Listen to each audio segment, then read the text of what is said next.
The Lord be with you. And with your spirit. A reading from the Holy Gospel according to Luke. Glory to you, O Lord. Someone in the crowd said to Jesus, "Teacher, tell my brother to share the inheritance with me." He replied to him, "Friend, who appointed me as your judge and arbitrator?" Then he said to the crowd, "Take care to guard against all greed, for though one may be rich, one's life does not consist of possessions." Then he told them a parable. There was a rich man whose land produced bountiful harvests. He asked himself, "What shall I do, for I do not have space to store my harvest?" And he said, "This is what I shall do. I shall tear down my barns and build larger ones. There I shall store all my grain and other goods, and I shall say to myself, 'Now as for you, you have so many good things stored up for many years. Rest, eat, drink, be merry.' But God said to him, 'You fool, this night your life will be demanded of you, and the things you have prepared, to whom will they belong? Thus will it be for all who store up treasure for themselves, but are not rich in what matters to God."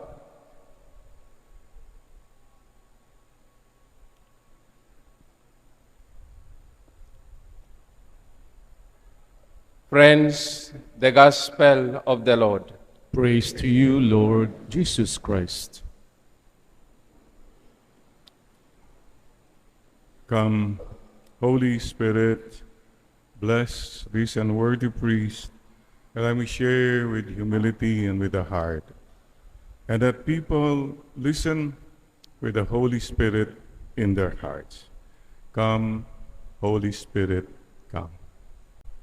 Sisters and brothers, Agosto na, 5 buwan na lang, Pasko na. Tignan mo nga yung katabi mo at sabihin mo sa kanya, "O, 5 buwan ka na lang, makakatuntong ka na sa Pasko." Nakatakot naman yung 5 buwan ka na lang. But that is precisely what the Lord told us in the Gospel today. This very night, you will make an accounting.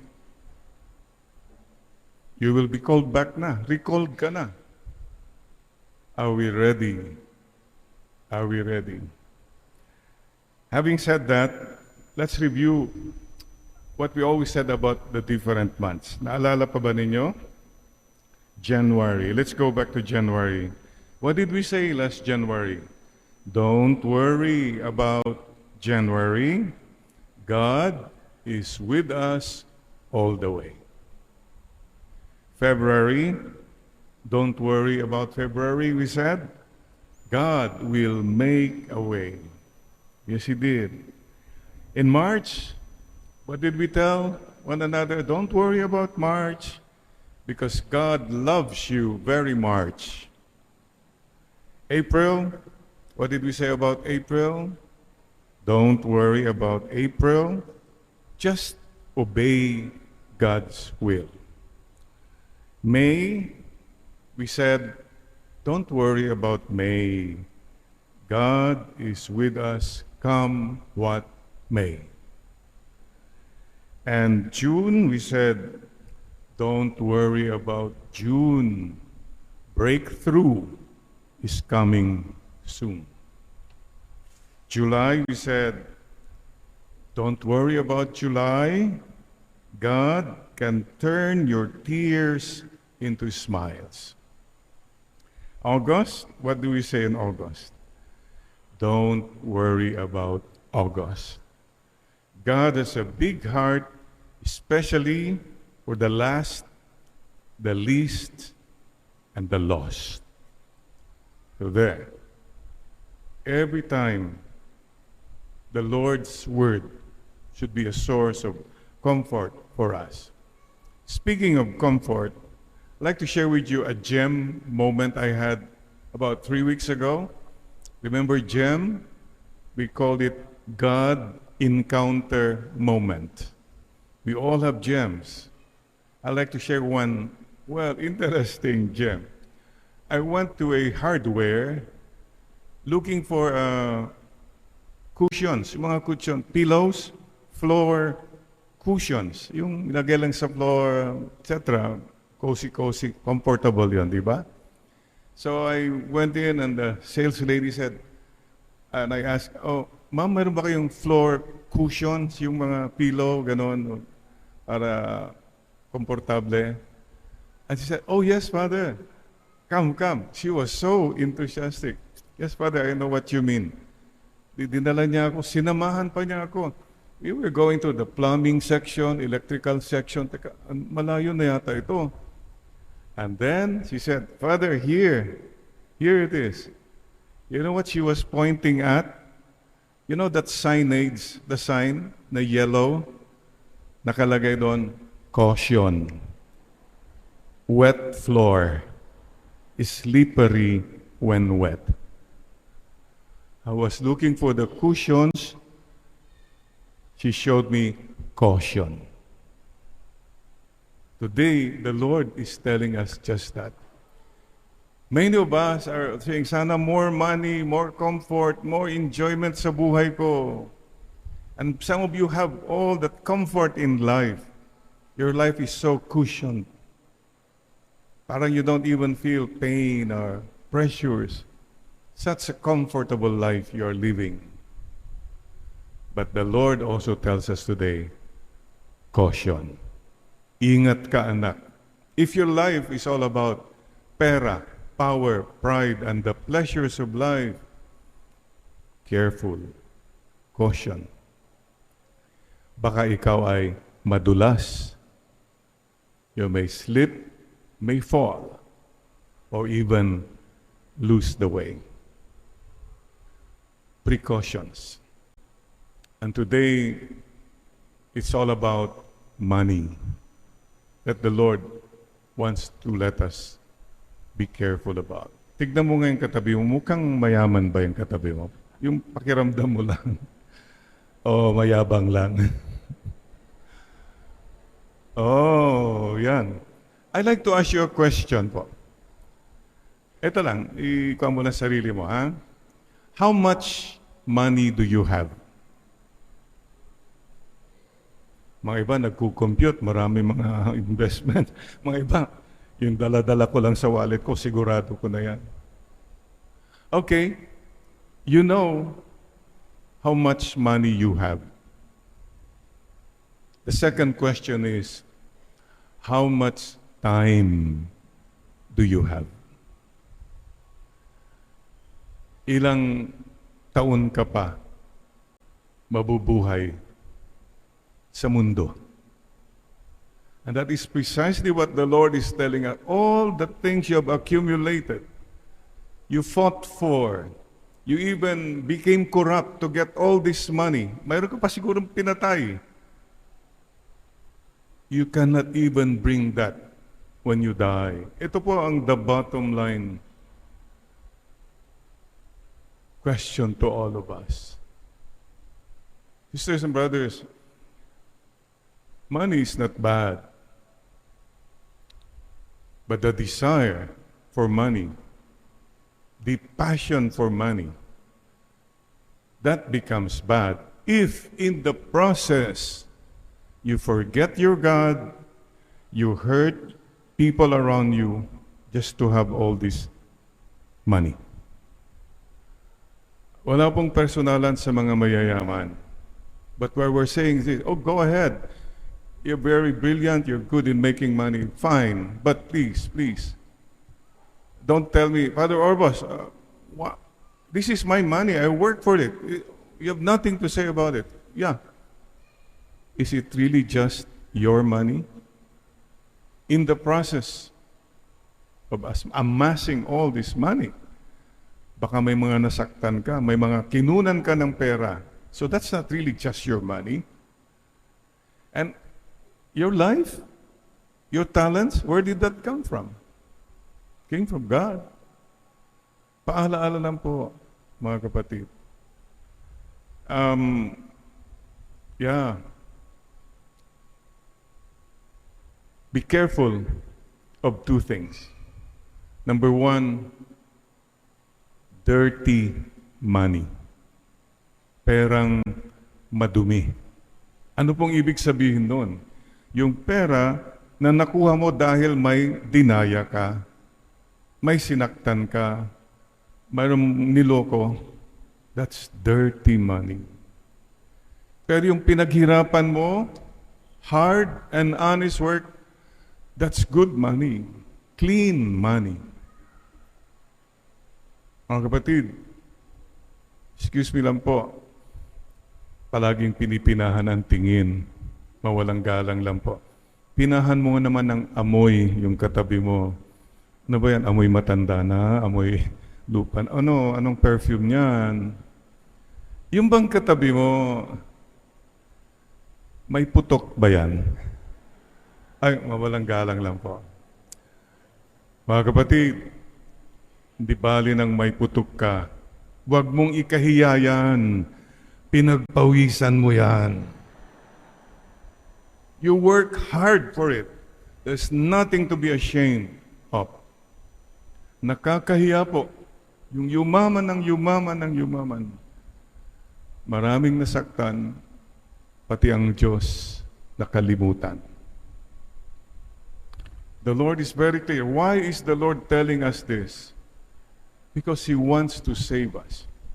Not only save ourselves, but He wants us to live meaningful lives, peaceful lives.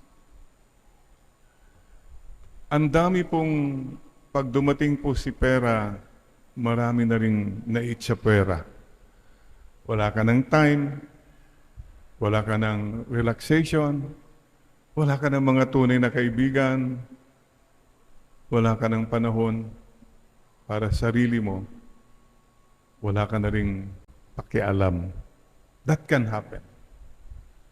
So please be good to yourself. You are not worth your money. Don't make your identity with your money.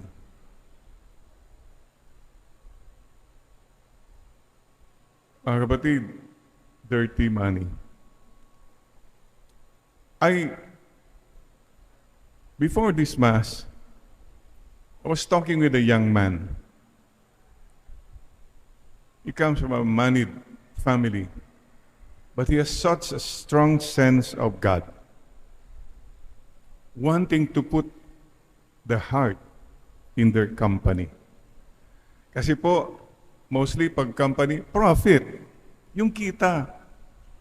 Forget heart na yan. Huwag na yan, basta kumita tayo.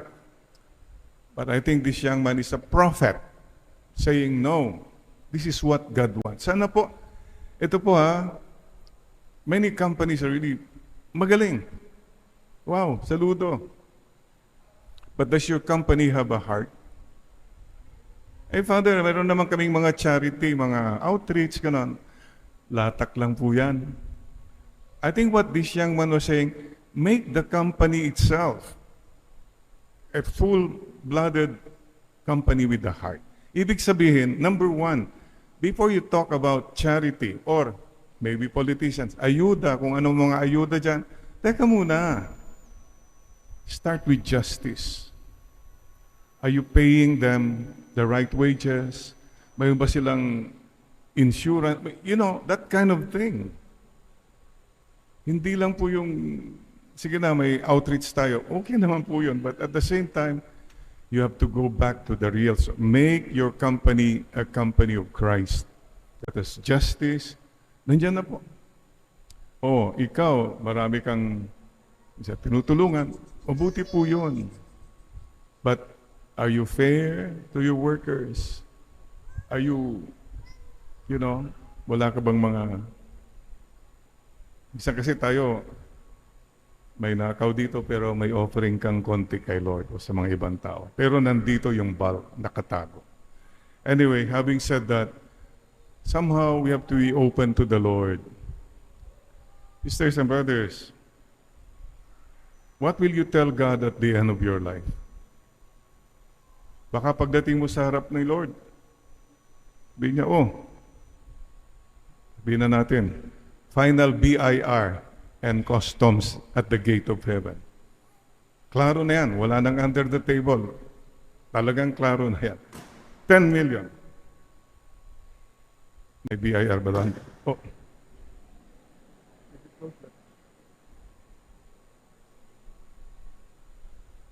It's not a sign for me na may mga nagagalit na. Anyway, sisters and brothers, 10 million. Wow. First question. Is this good money or dirty money? Paano mo kinuha ito? Use your money for your salvation, not for your condemnation. Kung masasabi mo, Lord, pinaghirapan ko yan. Good. Kinurakot ko yan. Naku, laking problema. Number 2, 10 million. How much did you share? Oh, Lord, talaga naman nag-share ako sa mga anak ko, sa mga apo ko, etc. Nag-divest ka lang, pero sarili mo pa rin. Yung wala talagang kwan. Saludo po ako sa mga taong may foundation na long after you are gone, mayroon pang, I'm not talking of big money. If you can just put a little foundation, ito para sa mga grade 1 sa bayan natin. May konti. Something like that. Today, I don't know if you know it, walang choir. Wala sila. Wala sila. Pero, nandyan pa rin sila, may ni-record sila. Nasa na yung choir? Nag-record. At least it plays on kahit wala pa sila. Isa pa hong kwan, I was thinking, remember that story of Lazarus and the rich man? Lazarus died. And the rich man died, and Lazarus was up there. And the rich man, Dives, was suffering. Pay attention to what Dives said. Lord, bigyan po niyo akong pagkakataon, makabalik lang. Sabihin ko sa mga anak ko na, wag nilang gayahin ang buhay ko. I ask you now, is your father, your mother happy with the way you are dealing with your money and your life?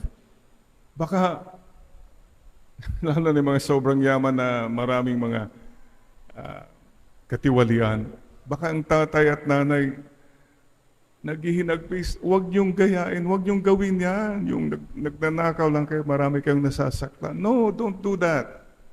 Kung makabalik lang sana, sabihin nila sa inyo.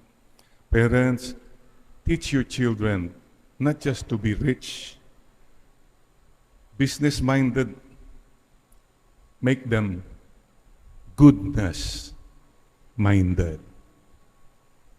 Goodness. That they have a heart for the poor, they have a heart for God. Minsan nga, yung may mga magulang, may humihingi, sabi ng tatay, wag mong bigyan yan, nanduloko lang yan. Fine, you're teaching the child to be wise, but you're not teaching the child to be generous, to be kind. Sisters and brothers, parang mga iba, Father, hindi ako makarelate, wala naman akong pera. Sinasabi mo, yeah, maybe, but all of us have that greed somehow. And please, don't forget, who is the greatest cushion sa buhay natin? God. He is the greatest cushion. He's there when you fall. He'll catch you when you fall. Oh, God has cushioned me in my sickness. God has cushioned you and me in our loneliness, in our heartbroken situation. He was there. God is the greatest cushion. But God, also the greatest, who tells us, caution. Ingat lang. Be careful, anak. So that you don't live a life that is shallow, empty, vain. Wala.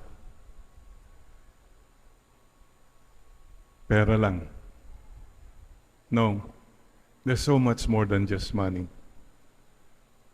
The greatest cushion also for God is sa ating mga walang pera. Yun. God will provide. God is the great provider. God will make a way. And God has a special heart for the August, for the last, the least, and the lost. Please bow your heads in prayer. We just want to be grateful to God. All we have, all we are is from the Lord. And whatever we have achieved, so-called achievements, let us become not proud, but to be humble and say, Lord, all this was made possible by you. Without you, I am nothing. We can do nothing. Patawad, Lord, po sa kayabangan namin. Nakakalimutan ka namin.